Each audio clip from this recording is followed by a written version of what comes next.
Dobry wieczór. Welcome to the skating lesson. My name is Dave Leese, and this is your latest edition of As the Blade Turns. Well, comrades, I wanted to give you an update on what is going on in Russia, in France, and in the wonderful world of ice dance. There's been a lot happening in the shadows the last couple of days, and I thought it was time that we discuss it. There have been whispers that Alina Zagitova is attempting a comeback, and I wanted to discuss what Alina Zagitova actually said. There was an article that came out the other day, and it actually spoke both with Eteri and with Zagitova. And one of the articles reads, Eteri Tutberidze speaks about Alina Zagitova's decision to take a pause in her career, and Alina about her desire to get back to the training process. Eteri is quoted as saying, "She told us, stop forcing me. She was quitting all the time, and we were returning her. She quits, we return her. We forced her, told her, let's sign. You have no right to finish. And here, she apparently considered that we need to let her establish herself. In the summer, she never wants to enter the season. It is hard for her. We talked with her that we were going to the Japan Open Grand Prix, and then we would look at her mood. We didn't want to force her this season." Now, Alina Zagitova, who in December announced that she was taking a pause in her sports career, explained why she returned to the training process. "I did not see the purpose, but now I can say that I miss skating. It happened quite fast. I didn't even think that it would happen so quickly." The skater answered the question whether she will continue to compete or leave the big sport completely. "It's a difficult question. I haven't decided yet, but I can definitely say that I want to bring my program to perfection. In order not to lose shape, and somehow my conscience probably no longer allows me to sit down and do nothing. I always want to do something. This is an athlete's habit. I want to learn new elements. Next season, I'll try to reach a new level and return to the competition." Well, it's very interesting here. What Terry is saying is what we have heard for some time, in that Zagitova, was all but done. They did put every ounce of energy into getting that win at the 2019 World Championships out of Alina Zagitova. Remember, Rika Kihira was originally favored to take the title, and it was quite the impressive performance and upset. Zagitova, she has really, in many ways, reached her full potential. We did not really see her landing any clean quad jumps without a harness or anything like that. And as she has taken a pause in her career, we have seen the other athletes step forward and really emerge. And it will be very difficult for her even to get back to where she was before, and to, certainly take step forwards in her career. It's very unlikely for Zagitova or even Medvedeva to really be competitive with Alina Zagitova, with Alla Shekhovtsova, or Alexandra Trusova. Now, when we look at the upcoming season and what Zagitova is saying, we have been down this road before. I know many will comment that they're so excited that she is going to come back, but if you have been around this sport for a while, you know that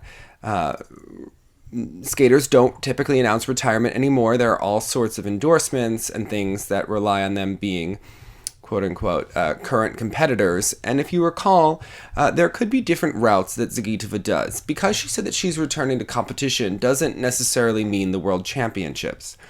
There is the Japan Open. If you are aware, there's often a professional skater that is on the teams that compete there. We have seen Jeffrey Buttle, Lambiel. That would be a prime spot for someone like Alina Zagitova. She does have a makeup endorsement in Japan. It would make sense for her to compete at the Japan Open. There's also a show that is done that same weekend. Now, there's also competitions that take place within Russia, and we've also seen Russian athletes skate in perhaps one Grand Prix event that is only at the Rostelecom Cup. We have seen Adelina Sotnikova and Evgeny Plushenko do this in the past. You recall Sotnikova did this in the 2015-2016 season. So it's not out of the question that we will see her compete. There are also the internal Cup of Russia events where Zagitova could compete. maintain her skating ability, maintain her status. And remember, she just bought an apartment near the Sambo 70 rink. She does get a salary from the federation as long as she is a athlete. So she will want to continue that funding. It is a substantial amount of money for her. And I believe that's why we will see her in some quasi-status, and the will she or won't she question will continue for some time. But if you do watch her performances in the recent shows, she's not at her World Championship level from 2019, nor would one expect her to be. It's not out of the question that she would return to training and work for future shows. She likely will have shows in Japan during the off season as well. So there is some gamesmanship going on here with the media and with her status. But there was another mini controversy brewing that happened on Japanese TV, where Eteri Tutberidze was interviewed about her skaters, and she gave some rather frank quotes that many within the Russian media are familiar with, speaking with Tutberidze behind the scenes about some of her athletes. And what she said is not necessarily that surprising, but there has been outrage by the fans, and she has taken to Instagram to say that she was mistranslated into Japanese by what she said. So here is a translation of her actual Russian comments. She was asked, "Please explain to us why champions one after another come from your Sambo 70 figure skating school." And Eteri said, "Many people say that the best and most capable skaters gather here at the Sambo 70 school. However, I must say that athletes who have already known success rarely come here. Here, girls grow up into a successful skater." Well, pause. Why would anyone go to the Sambo 70 school if they were already successful? They would have no reason to change the school. That's why you go to Sambo 70. You know, it's an upgrade for many skaters, but this is wonderful. I enjoy the artistic impression here.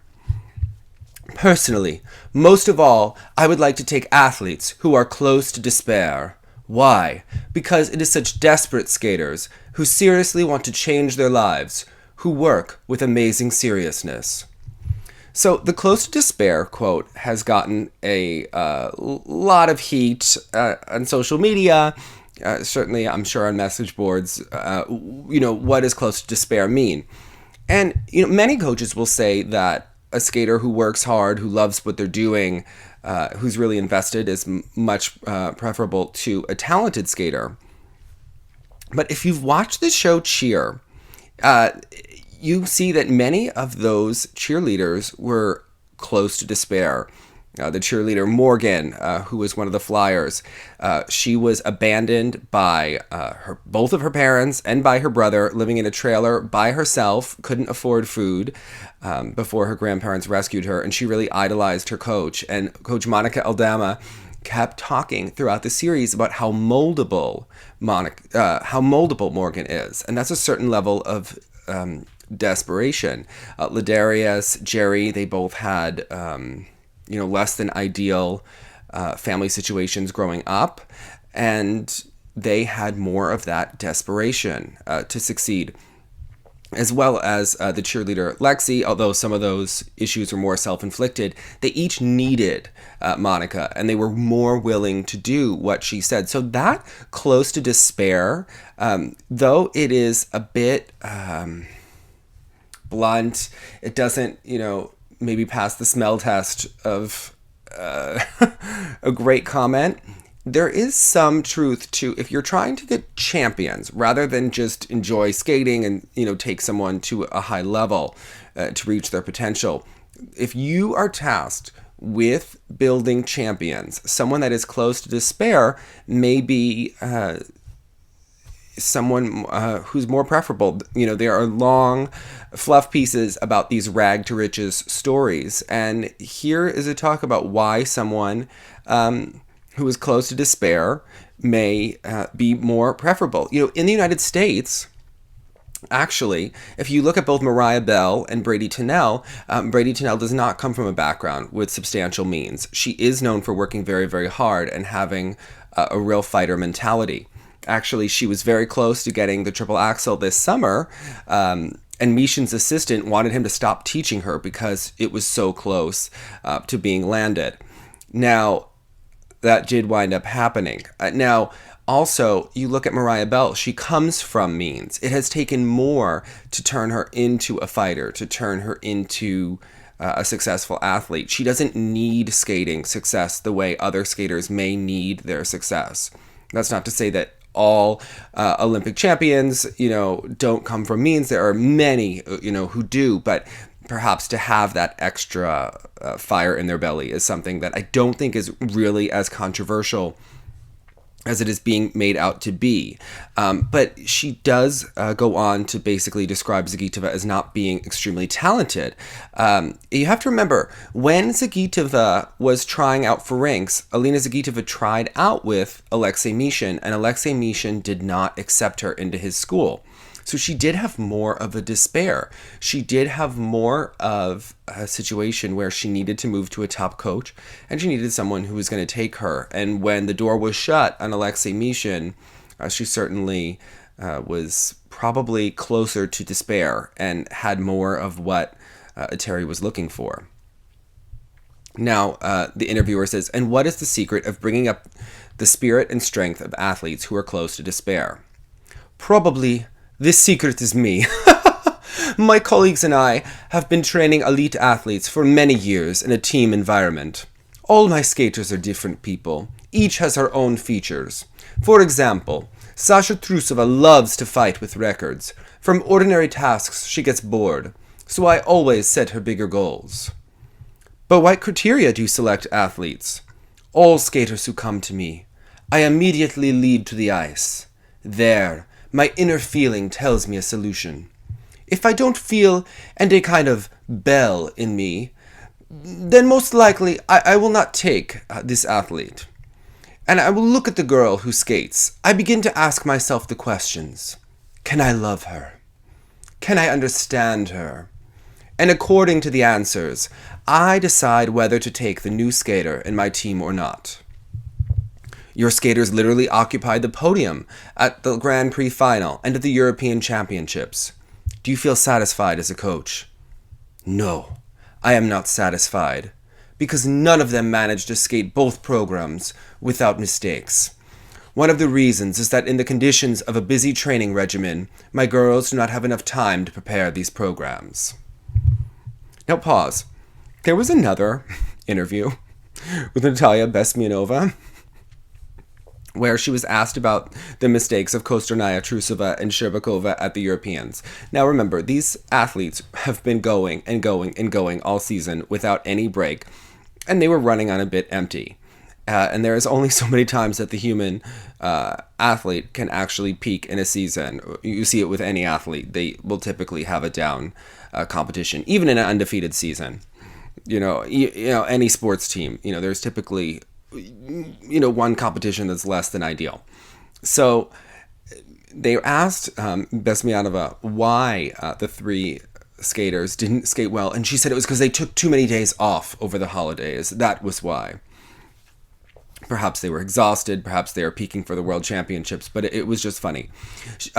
Also, in Russian notes, Besmianova did say that Elena Ilyinic is pregnant. Elena Ilyinic has not publicly said that yet, and I spoke with the reporter who did the interview on television, and he said that no, she wasn't being metaphorical the way that, Alexei Mishin and so many have told people to have babies, because she said that Ilyinic will have a baby soon. Besmianova appeared to be speaking literally, as best as we can know. Now, to continue with this, the interviewer says, but the Eteri team took all the awards. Gold, silver, and bronze. Kosternaya, Trusova, Sherbakova. Please tell us the strengths about each of these skaters.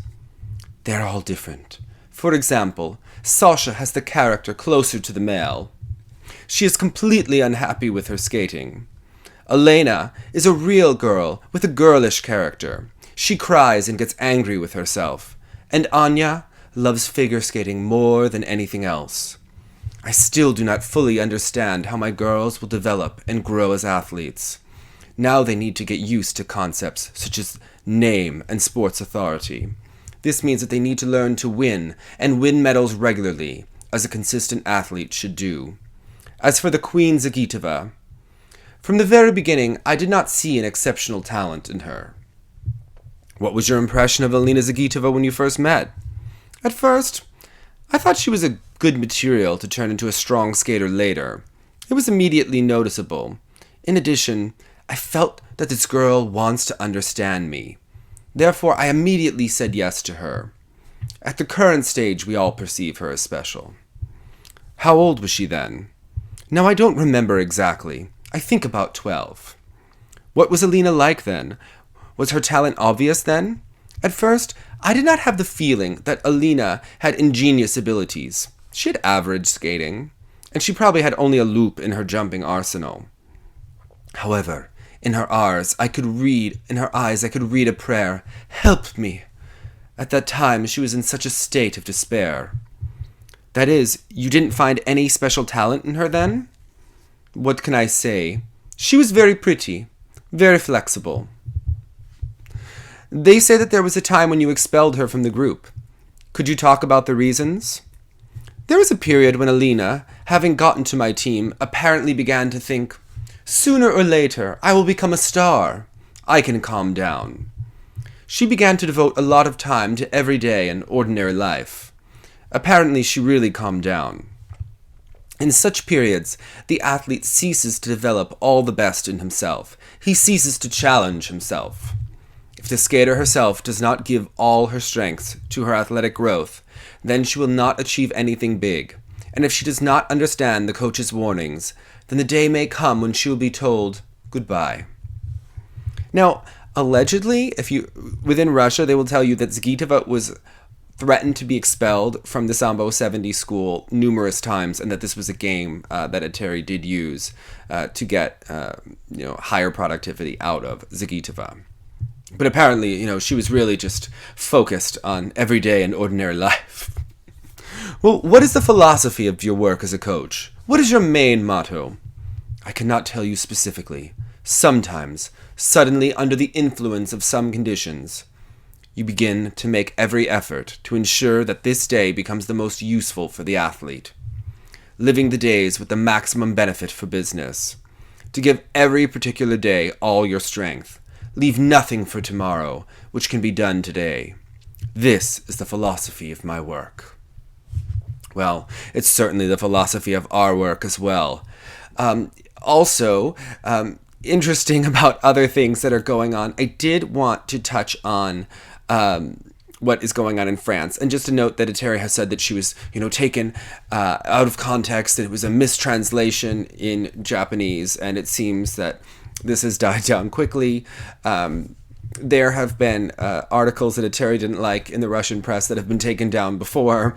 This is a woman with a lot of power and respect. Okay, let's talk about what is happening in France. As you are well aware, Didier Gailhaguet did finally resign. And there's been a group of former skaters that are part of a 15-member coalition to really look at whether or not the organization should be decertified, if a new one should be formed for the French Figure Skating Federation, the FFSG. And some of the members are Gwendal Pesarat, Philippe Candeloro, and Sarah Abitbol, who actually wrote a book. Now, those three skaters, along with Nathalie Péchalat, were really involved behind the scenes. And Nathalie Péchalat was extremely involved behind the scenes with the media and with her connections in terms of ousting Didier Gailhaguet. And speaking with members of people involved within the French Figure Skating Federation, Nathalie Péchalat is an extremely connected individual. She is married to an Oscar winner, Jean Dujardin. She has a good relationship with the sports minister, and even has connections within the president's wife of France. So Nathalie is someone who has connections within the media, within the government, within the arts, and she's certainly someone who is a power player who has lived and survived in the Russian-French world of ice dance and has learned a thing or two. Now, one of the interesting things is that as this group was meeting, Nathalie had filed a candidacy to become the president of the FFSG, but that she did not announce it. And this is something that was actually discovered by the media. Now, Candeloro, Péchalat and Abipol were definitely taken aback by the fact that Nathalie was apparently announcing that she was going to be a candidate for the president, because they thought that their group would be, determining, reaching a final result, and then they would decide what to do afterwards. Now, such a long, lengthy process, it may be more of an ideal idea rather than a reality that a leader needed to emerge. And Nathalie Péchalat certainly seems to be the most likely individual who could emerge as the president of the French Figure Skating Federation. She has talked about, what she would do. There is some concern about, how many people would she get rid of that were part of the Didier Gailhaguet regime. And that is something that I think certainly needs to be discussed. And I don't think that she has really gone into great detail about that. There's a feeling she may not get rid of enough people. And certainly there does need to be someone who cleans house, who does that within there. It is interesting to know exactly what will happen. Péchalat and Candeloro were certainly not pleased with that. There was some feeling that perhaps Gwendal Péchalat would be a candidate to be the president of the federation, and Nathalie's decision to file, without consulting them, appears to have some ruffled feathers. There were talks that this shouldn't be, a battle of egos, that this should be about ideas, and that's not what this is about. But figure skating and ice dance has always been about a battle of egos. It is about a competitive sport. So I do think that perhaps Nathalie made an ice dance power play, and if they didn't think that she was going to be the candidate, they may have been foolish. Speaking with someone who knows these people, they did point out about the fact that Nathalie is an extremely intelligent individual. She has a degree in sports management and later pursued graduate studies at the Management School of Lyon. And then in training while in Moscow, she studied at the Finance University under the government of the Russian Federation. And it's a prestigious Russian university for economics and finance. So she certainly does have some business acumen and management studies. Gwendal Péchalat also has studied management. Philippe Candeloro, his name has been thrown around within this. He's worked more as a journalist, and he's had some controversy there. He said that Shizuka Arakawa was worth a bowl of rice after rising from third place to win the gold medal at the Olympics. So I wouldn't expect Candeloro to be a candidate.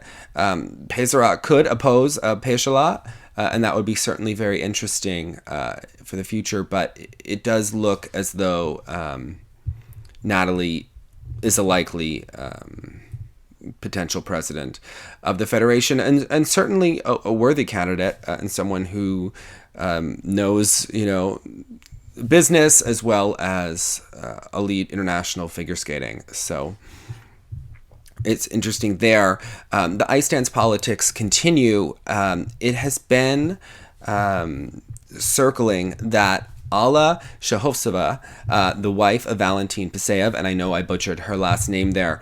I'll work on it for the next video. So Alla, the infamous Alla, as we discussed in the last video about ice dance politics, is allegedly going to be the technical controller at the World Figure Skating Championships. Now, she's an infamous judge. She was involved in the block judging in 1998.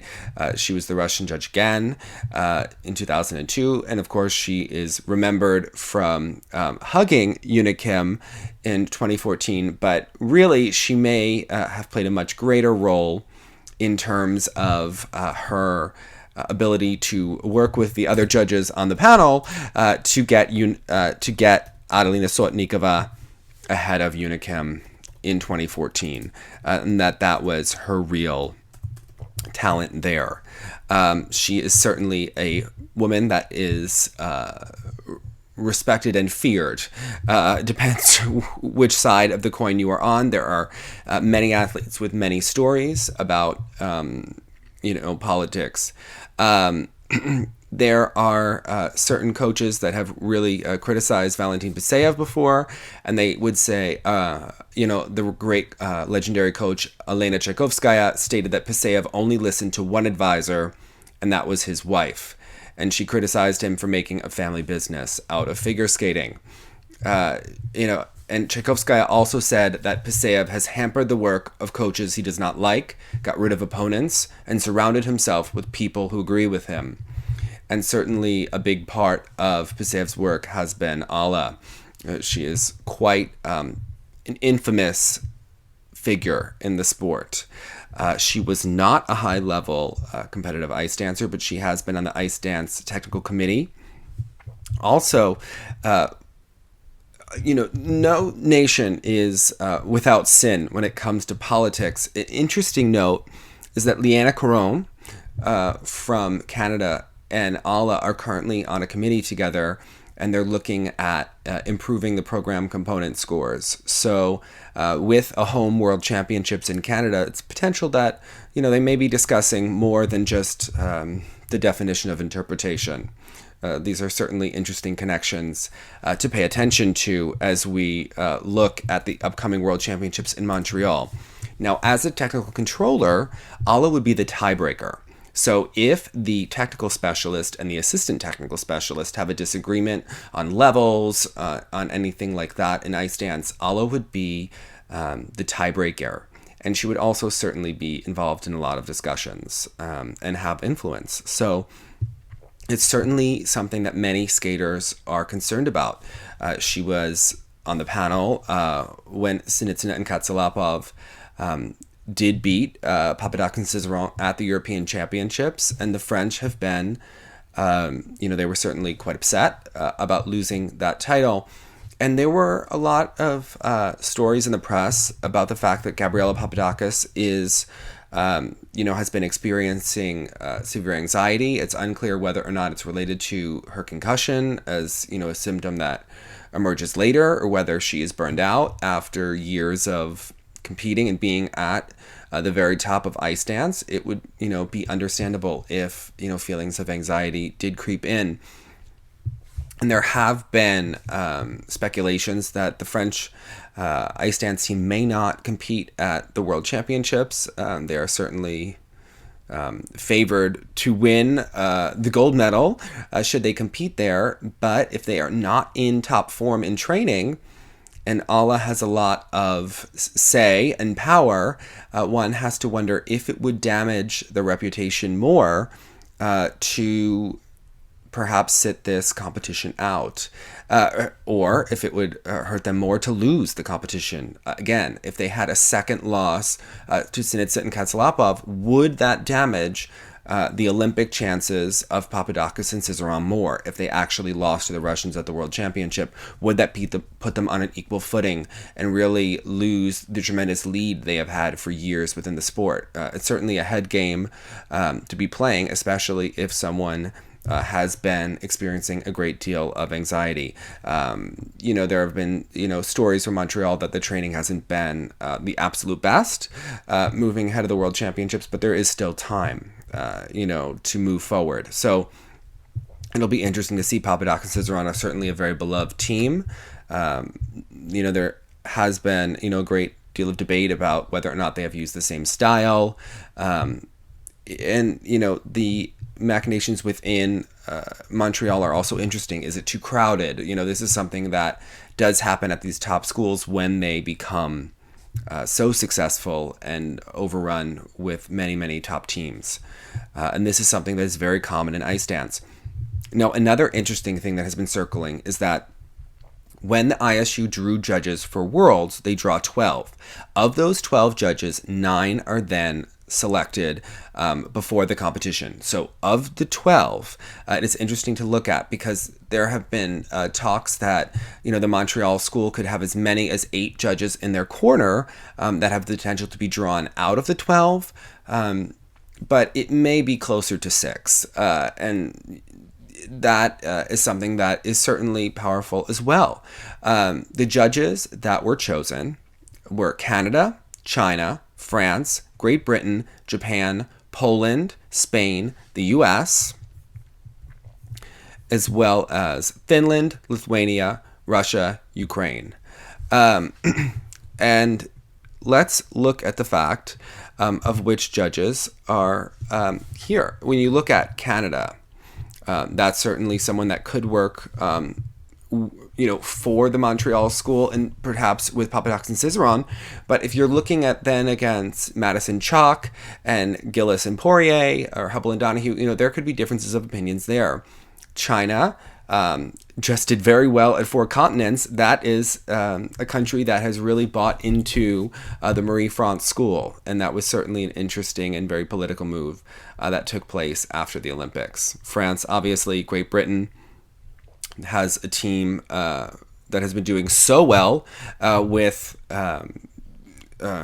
ice dance and in the Gabois school. And it's funny, I was speaking to someone in the UK, and they said, that Great Britain has thought about not being political, but just remember they did basically invent ice dance and the figures, and certainly have had great success and know how to win.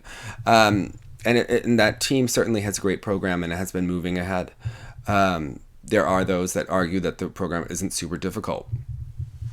Japan, they also have Poland, Spain, and the US. Now, Poland is not always a country that would necessarily vote with the other countries.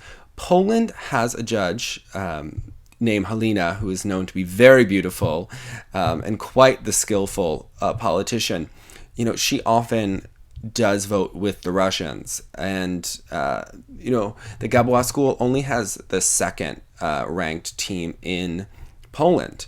And also, most of these countries have multiple judges. So you don't know which judge per country is being drawn, which Polish judge, which Spanish judge. There are 2 Spanish teams. There's the Julin team and there is the Marie-France team. Well, which judge is going to be selected from Spain? Will it be a judge who favors Julin or one who prefers Marie-France's teams? And that's interesting as well.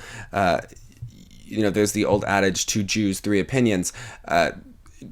2 skating judges, 15 million opinions. It could be on and on and on to try to see that all of these judges would work together. But there is the potential for support for certain teams, as well as the United States. You also have to look at the fact that there is a Russian judge on the panel that has the potential to be drawn. There is the Ukrainian judge. I would certainly, that's another judge for Russia. I would look at Lithuania. So you have to think that these countries do tend to vote together. So it's definitely something that we will be looking at. And if, let's say that Papadakis and Cizeron didn't compete at the World Championships, let's say that they sat this one out, I think you could then look at what would the podium look like. It could look very different. Could a team like Chalk and Bates defeat Sinitsyn and Katsalapov, or would this be Sinitsyn and Katsalapov's easy road to victory? I think a lot of that depends on how Sinitsyn and Katsalapov actually perform. Is it as strong as they did the Europeans, or is it closer to a performance they did at the Grand Prix final? That would be interesting. Skating for a world title, certainly a different level of pressure, and that's something that Papadakis and Cizeron have a tremendous experience with. And over the next couple of weeks, if they can get to where they need to be, I would look at that and certainly think that they certainly have the ability and the track record to deliver winning performances at the World Championships. Now, let's say that they didn't compete there. And let's say that it became between Russia, the United States, and Canada. Well, that's very interesting because it is no secret that Canada definitely is itching for a medal at the World Championships in their home country. Every country does root for as many medals as possible, and their best shots tend to be a shot for medal in ice dance and a shot for medal in the pair event. The pair event more unlikely to occur because of the number of top Russian and Chinese teams Also, there's more margin for error in the pair event. And perhaps Piper Gillis and Paul Poirier are better positioned to win a medal this season. They have certainly been knocking on the door for several seasons. Because of that, I don't think that really helps Hubble and Donahue's chances, especially they've lost recent competitions to Chalk and Bates. Their material has been debated. So you look at Chalk and Bates.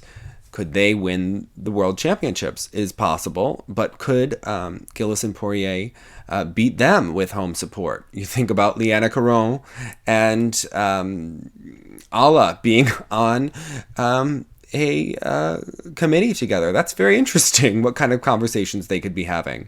You never know in these sports. There's certainly many things that are going at play. Another thing that's interesting within the Montreal school is that Romain Hagenauer's husband, Jamal, is actually the agent now for many of the top teams.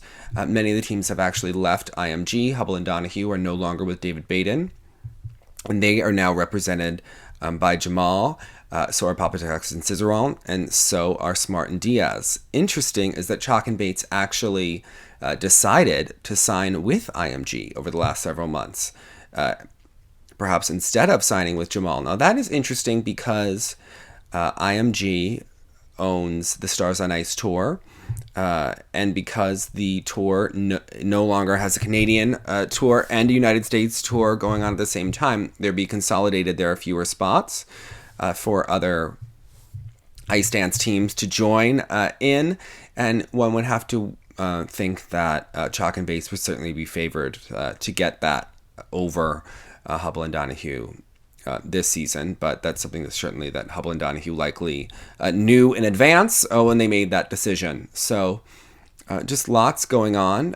If you notice, the social media game of the Montreal teams has certainly changed over the last several months, and some of those photo shoots could be related to this management decision. So very interesting. Lots going on in the world of ice dance. I will link to the ISU judges draw so you can take a look for yourself.